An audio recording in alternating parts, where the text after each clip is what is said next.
വേൾഡിൽ തന്നെ ടോളർ സ്റ്റാച്ചു നിങ്ങൾ കണ്ടിട്ടുണ്ടോ? ഇതാണ് കേട്ടോ ഇത്. Statue of unity Sardar Vallabhbhai പട്ടേലിന്റെ മെമ്മറിക്ക് വേണ്ടി വെച്ചേക്കുന്ന ഒരു സ്റ്റാച്ചു ആണ്. ഞങ്ങൾ ഗുജറാത്ത് അഹമ്മദാബാദ് കുറച്ചുനാൾ ഉണ്ടായിരുന്നു. ആ സമയത്ത് അവിടെ പോയതാണ്. ഹസ്ബൻഡിന്റെ അച്ഛനും അമ്മയും ആ സമയത്ത് ഉണ്ടായിരുന്നു. ഞങ്ങൾ രാവിലെ തന്നെ ട്രെയിൻ കയറി സ്ഥലത്തെത്തി. ട്രെയിൻ ഇറങ്ങുമ്പോൾ അവിടുന്ന് അവരുടെ ആൾക്കാർ തന്നെ നമ്മളെ ബസ്സിൽ വന്നിട്ട് പിക്ക് ചെയ്ത് ആ സ്പോട്ടിൽ എത്തിച്ചു. അത് കഴിഞ്ഞിട്ട് നമ്മൾ ആ റിവറിന്റെ വ്യൂ ഒക്കെ കണ്ട് നമുക്ക് ഒത്തിരി അകത്തോട്ട് കയറി നടക്കാം. ഈ സ്റ്റാച്ചുവിന്റെ റിയൽ ആയിട്ടുള്ള സൈസ് നമുക്ക് ഫോട്ടോയിലൊന്നും നമ്മൾ നേരിട്ട് തന്നെ പോയി കണ്ടാലേ സൈസും അതിൻ്റെ ഒരു ഭംഗിയും നമുക്ക് അറിയാൻ പറ്റുള്ളൂ. ഈ സ്റ്റാച്ചുവിൻ്റെ ഓരോ ഫ്ലോറിലായിട്ട് നമുക്ക് കയറാൻ പറ്റും. ഓരോ ഫ്ലോറിൽ കയറുന്നതിന് ഫീ എന്തോ ഡിഫറൻസ് ഉണ്ട് കേട്ടോ.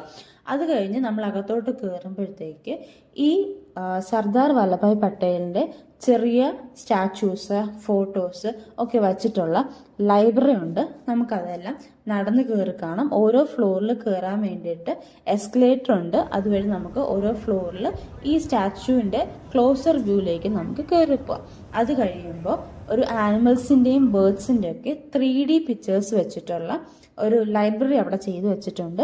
നമുക്ക് അവിടെ പോയിട്ട് ഫോട്ടോസും വീഡിയോസൊക്കെ എടുക്കാൻ പറ്റും. രാവിലെ 8 മണി തൊട്ട് 6 മണി, വൈകിട്ട് 6 മണി വരെയാണ് ഓപ്പൺ ആയിട്ടിരിക്കുന്നത്. മൺഡേ ഇവിടെ കാണില്ല. ഈ കാലിൻ്റെ ഒരു വിരലിൻ്റെ സൈസ് കണ്ടോ? അപ്പോൾ അത്രയും വലുതാണ് ഈ സ്റ്റാച്ചു. പിന്നെ നമുക്ക് ആനിമൽസിനൊക്കെ ഇത്രയും ക്ലോസറായിട്ട് നമുക്ക് കാണാൻ പറ്റും. ഞാൻ ഇതുവരെ ഇങ്ങനെ ക്ലോസറായിട്ട് കണ്ടിട്ടില്ല കേട്ടോ. ഒരുപാട് ആനിമൽസിനെ നമുക്ക് കാണാൻ പറ്റും. അതുപോലെ തന്നെയാണ് ബേർഡ്സിനെയും ഇവിടെ ഓപ്പൺ ആയിട്ട് ഫ്രീ ആയിട്ടാണ് ഇട്ടേക്കുന്നത്. നമുക്ക് എല്ലാം നടന്ന് കാണാൻ പറ്റും. ഇവർ നമ്മളൊന്നും ചെയ്യില്ല കേട്ടോ. നമ്മൾ അവരെ ഡിസ്റ്റർബ് ചെയ്യാതിരുന്നാൽ നമുക്ക് നന്നായിട്ട് കാണാൻ പറ്റും. ഈ ഒരു ബേർഡിൻ്റെ നെയിം എനിക്ക് അറിയില്ല കേട്ടോ. പക്ഷേ ഇത് ക്ലിയർ ആയിട്ട് ക്ലോസറായിട്ട് കാണാൻ നല്ല ഭംഗിയായിരുന്നു. അത് കഴിഞ്ഞിട്ട് ജംഗിൾ സവാരിയൊക്കെ ഉണ്ട്. നമുക്ക് അതൊക്കെ കയറി കാണാം. ഒരു ഫുൾ ഡേ അവിടെ കറങ്ങാനുള്ളതുണ്ട്. ചിൽഡ്രൻ പാർക്കുണ്ട്, അല്ലാതെ ഫ്ലവർ ഷോ ഉണ്ട്. ഇതെല്ലാം നമുക്ക് കയറി കാണാം. ഇതിന്റെ ടോപ്പിൽ നിന്നുള്ള വ്യൂ ആണ് കേട്ടോ. നമുക്ക് റിവർ മേളിൽ നിന്ന് കാണാൻ പറ്റും.